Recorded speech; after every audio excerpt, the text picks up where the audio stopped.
Hey everyone, welcome to Plants and Politics. I have an interesting and somewhat lengthy update to share about one of Trump's Capitol insurrectionists. It's time for an episode of Where Are They Now? Matthew Bledsoe was arrested.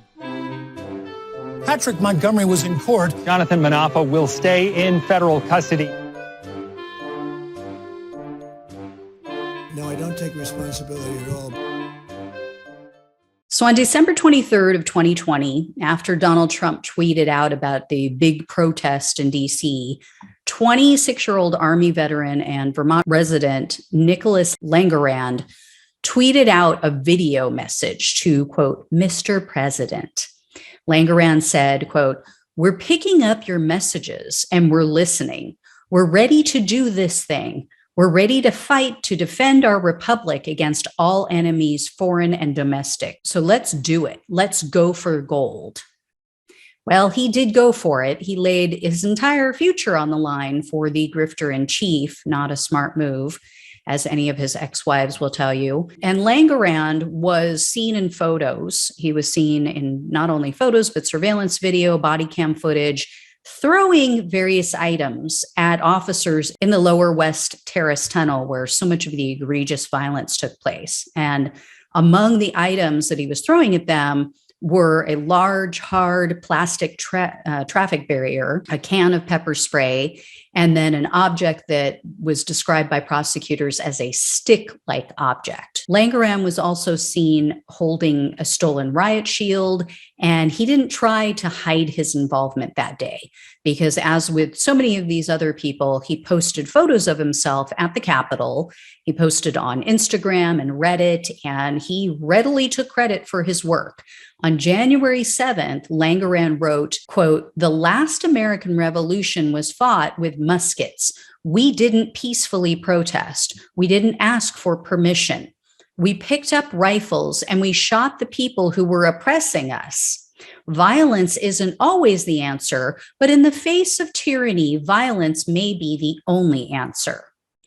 In another post, he said, quote, "My name is Nicholas Languerand, and I am a proud patriot. Where we go one, we go all. Only true fascists censor and slander the opposition. You are doing precisely what SS soldiers and sympathizers would have done to Jews in the 1940s Germany. God is watching." I'm sorry, fascist says what? I find it so laughable that these people invoke Hitler and Nazi Germany when they're using the exact tactics that Hitler and his people used to demonize the press, calling everything fake news, everything that they don't like. And these Q-loons are talking about having a one-party system. You guys may remember, I just brought that up in another one of these cases the other day. This guy was talking about the Patriot Party. I'm sorry, but the Nazis did that in 1930s. Anyway, Languerand also wrote on social media, quote, "Next time we come back with rifles, it's not a game." Yeah, you're right about that. It's not a game. And another post he wrote, quote, "Got some good shots in," and quote, "We were straight up fighting these riot cops in the doorway of the Capitol building.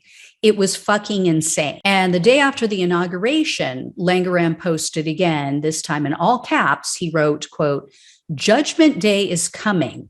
You have more than you know." And when others tried to blame Antifa for what happened at the Capitol, Languerand stepped up and he set them straight. He said, quote, "We did that and it felt good." And Languerand, as you are probably not going to be surprised at all to hear, is no stranger to the court system, no stranger to aggressive and violent behavior. In 2019, he had a protective order issued against him for stalking his ex-wife and for threatening to kill her and himself. Then he failed to show up for a hearing about that matter.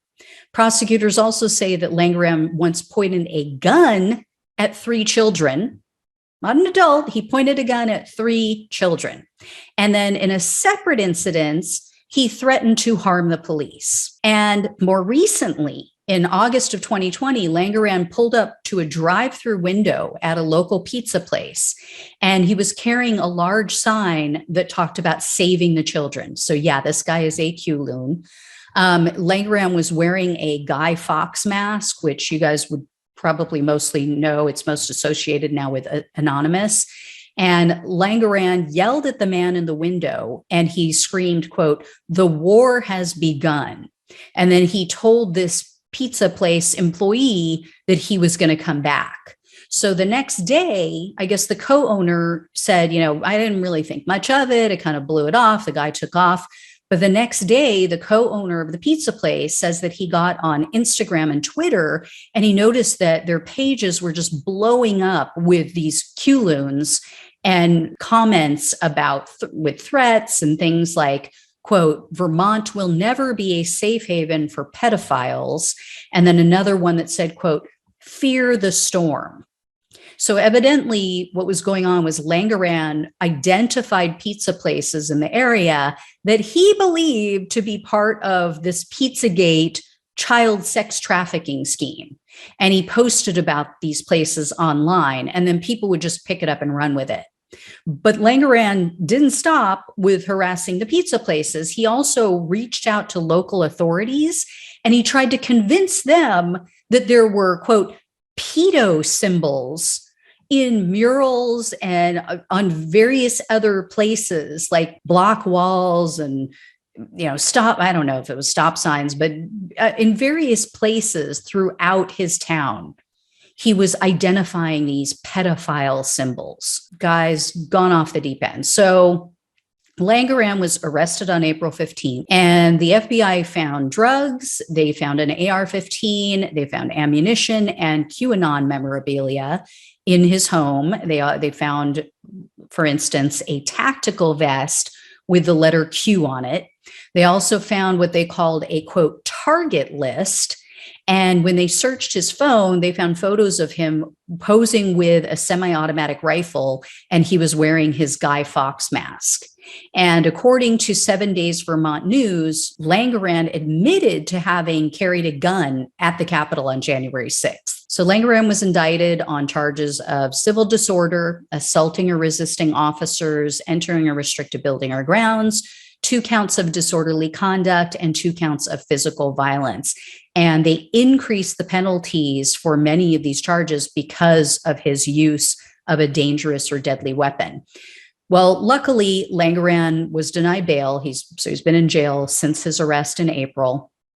And in November, he pleaded guilty to 1 count of assaulting officers with a dangerous weapon. They allowed him to do that, and then they dropped all of the other charges. But that crime, because of the use of the dangerous or deadly weapon, it comes with a maximum penalty of up to 20 years in prison and then hundreds of thousands of dollars in fines. But prosecutors were only seeking a prison term of 51 months. And I mean, seriously, it's just complete bullshit, because that's close to what some people got for just entering the Senate chamber and not being violent at all. And then his attorney was arguing that, he should only get 1 year. And so he should get credit for time served. So basically, he's already been in jail for 9 months. So he would almost be a free man now. So Languerand wrote to the judge, and he said, quote, "By the time that January 6th came around, so many people, including myself, had become genuinely upset and fearful. Inflammatory rhetoric from high-ranking military generals and their allies, much of which I intend to present as mitigative evidence, is what I believe ultimately pushed people to engage in violence at the Capitol. I want to make it clear that I do not believe in any way that the things I have mentioned justify or excuse my or anyone else's actions that day. I deeply regret what I did for a number of reasons, chiefly that our movement was never meant to be violent. Beyond that, it would certainly appear that we were lied to. Though it is frustrating that no apparent official investigation or audit has taken place, such as happened after the 2016 election cycle. Such matters are both over my head and out of my hands." I mean, so misinformed. There was no audit after the 2016 election. And really, I mean, oh, you're only sorry that your mission, your whole crazy Q-Loon thing wasn't supposed to be violent. You're not sorry that you actually were violent and that you harmed officers who were just there doing their job. No mention of them, right? So anyway, Languerand also spoke at his sentencing hearing, and he said at the hearing that he was, quote, deeply regretful and remorseful about my actions. And he said, quote, I am a patriot. I do love this country. I'm not a terrorist. Well, using violence for political ends is the definition of terrorism, but okay. So Languerand's grandfather also spoke, and he told the judge that when Languerand was 4 years old, his father intentionally tried to blow up the trailer that they lived in. And this was while Languerand and his mother were asleep. It was like 4 a.m. So the trailer lit on fire, and Languerand and his mother were almost killed in the incident. And apparently then Languerand was forced to move like 16 times over a 10-year period. He went to 9 different schools, they said, prior to even turning 18 years old. And then when he was 16, he started to get into some trouble, surprise. And his mom and his stepfather tricked him into going to a reform school. They apparently told him that they were taking a family vacation, but then they ended up driving him to and dropping him off at this school, this reform school, and they left him there for 18 months. So U.S. District Judge John Bates was overseeing this case. He called Languerand's actions on January 6th deplorable. And he said, quote, the patriots were the police officers who were defending the Capitol building and our democratic values. However, he also said that Languerand deserved a reduction in his sentencing due to his, quote, extremely difficult and chaotic upbringing. I wonder how many Black men got a reduced sentence for just carrying a dime bag, let's say, because they had a chaotic and difficult upbringing. I would venture a guess not many. So he sentenced Languerand to only 44 months in prison. And again, that's basically what some nonviolent January 6 defendants have received. And I get it. I get what he lived through was traumatic. But guess what? A lot of us have lived through very traumatic experiences. We're not out throwing things at cops and becoming Q cult members. My dad used to tell us that he was going to shoot us all while we were asleep. He used to say to us, there's going to be a bloodbath tonight. And he had the gun collection to do it. I had to almost run him over one time with my car as a teenager to get my mother away from him because he had been holding her with a knife. He had been holding her at knife point for more than half the day. Everyone's got their shit. So you give this guy a reduced sentence because of his childhood trauma. Then what? What's that going to do? He's been sitting in jail for almost a year. Have his beliefs changed? He told the judge that he's done with politics and he plans to live a simple and peaceful life. That was his direct quote. But according to 7 Days Vermont, someone who's posting online, who appears to be in contact with Languerand and is using an account that uses a variation of his former account name online, they're posting saying that he's working on a book and a news show.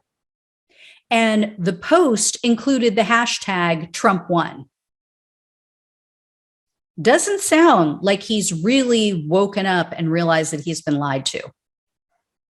If in fact this person who's posting on his behalf isn't in fact in touch with him, doesn't sound like he's changed.